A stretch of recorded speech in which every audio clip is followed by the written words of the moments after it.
ATS ने remand मिलने के बाद अवैध धर्मांतरण रैकेट का सरगना छांगुर बाबा के खिलाफ कार्रवाई तेज कर दी है। एटीएस की टीम छांगुर पीर और नीतू को लेकर बलरामपुर के मधुपुर हवेली पहुंची। एटीएस दोनों से पूछताछ कर सबूत इकट्ठा करने की कोशिश कर रही है। इलाके में भारी पुलिस बल तैनात कर दिया गया था।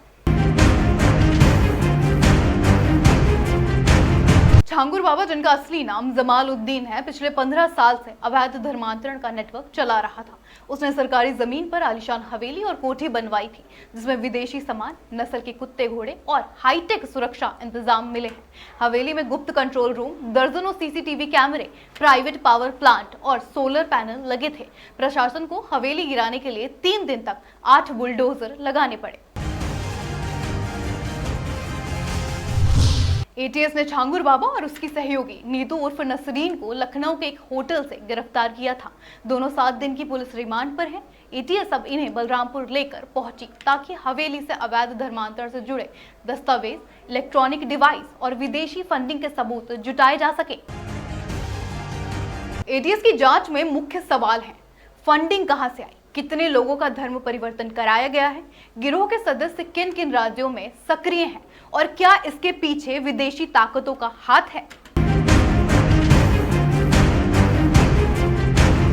एसटीएफ चीफ अमिताभ यश ने कहा, हर पहलू की जांच की जा रही है।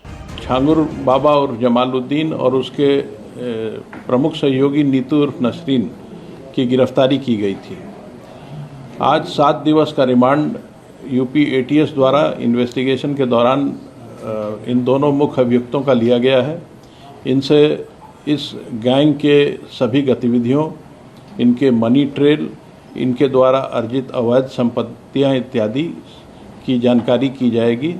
साथ ही संपूर्ण गैंग के नेटवर्क की जानकारी भी प्राप्त की जाएगी। इसके अलावा इस गैंग ने जहां जहां अवैध संपत्ति अर्जित की है, अवैध धन का इस्तेमाल करके, उन सभी की भी जानकारी की जाएगी तथा अवैध संपत्तियों को जब्तीकरण की कार्रवाई तथा उन्हें डिमोलिश करने की।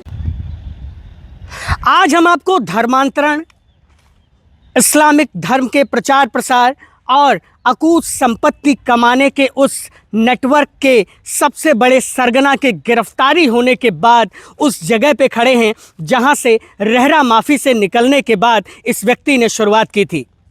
80 साल का एक बुजुर्ग जलालुद्दीन उर्फ छांगुर बाबा जब रहरा माफी गांव से निकलता है तो यहीं उतरौला कस्बे से सटे हुए तकरीबन 3 किलोमीटर दूर इसी गांव में आकर यही आशियाना बनाता है। यहीं पे वो रहना शुरू करता है। अंगूठियां बेचने का जो कारोबार कर रहा होता है वो उसका यूं ही चलता रहता है। इस बीच वो तमाम बड़े लोगों के संपर्क में आता है और तमाम चीज़ें शुरू होती हैं। बतलाया जाता है कि छांगुर बाबा लगातार मुंबई और पुणे की यात्राएं करता रहता था और वो तमाम चीज़ें करता रहता था जिससे दीनी माहौल बन सके और दीन का प्रचार प्रसार हो सके। छांगुर बाबा खुद तो बहुत ज़्यादा पढ़ा लिखा नहीं था, लेकिन वो रहरा माफी का 2 बार ग्राम प्रधान भी रह चुका था। बताया जाता है कि छांगुर बाबा ने इस तरह से जो अकूत संपत्ति बनाने की शुरुआत की, उसकी जो पैदाइश हुई वो मुंबई के एक जगह पे हुई जहां से छांगुर बाबा ने जो है नीतू और नवीन रोहरा से मुलाकात की। नीतू और नवीन रोहरा जब उसकी ज़िंदगी में आए तो तमाम वो चीज़ें घटित हुई जो आज आपके सामने हैं। बतलाया जाता है नीतू और नवीन रोहरा दुबई और मुंबई के कारोबारी थे जिन्हें इसने अपने प्रभाव में लिया। उन्हें दीनी तमाम चीज़ें बतलाईं और उनके दीन पर तमाम चीज़ें करते हुए जब ये तमाम चीज़ें होने लगी तो उन्होंने अपना दुबई में जाके धर्म परिवर्तन करा लिया। दुबई में जब उनका धर्म परिवर्तन होता है उसके बाद की कहानी में ट्विस्ट ये आता है कि करोड़ों रुपए की संपत्ति आ जाती है। 40 से अधिक ट्रस्ट और खाते बनाए जाते हैं जिसके तहत जो है वो करोड़ों रुपए की संपत्ति और विदेशी फंडिंग का पैसा उसमें आने लगता है। बताया जाता है कि छांगुर बाबा यूं ही नहीं इतना बड़ा आदमी बन गया।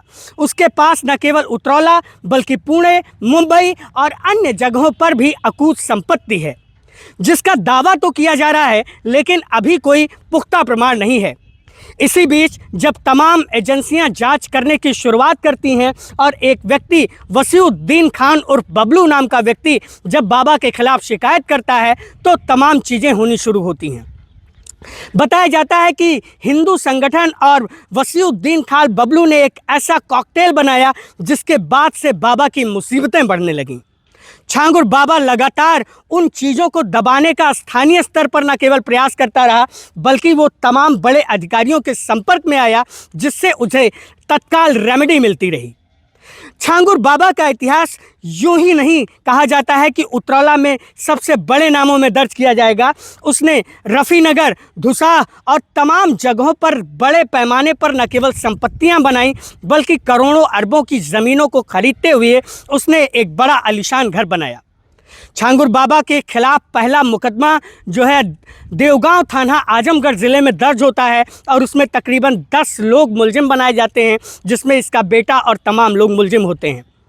हम आपको एटीएस के बारे में भी बतलाएंगे, लेकिन यहाँ की जो आप कहानी देख रहे हैं, मेरे पीछे जो आप घर देख रहे हैं, ये छांगुर बाबा का है। और छांगुर बाबा यहीं रहते हुए शुरुआती दौर में इसने अपने कारोबार को, अंगूठी बेचने के कारोबार को आगे बढ़ाया था, नग बेचने के कारोबार को आगे बढ़ाया था, और यहीं से धीरे धीरे उसने दीनी प्रचार प्रसार करने की शुरुआत की थी।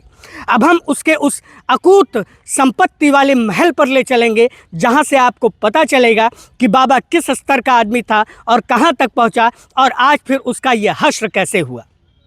बलरामपुर से मैं योगेंद्र विश्वनाथ त्रिपाठी, श्री न्यूज़ के लिए।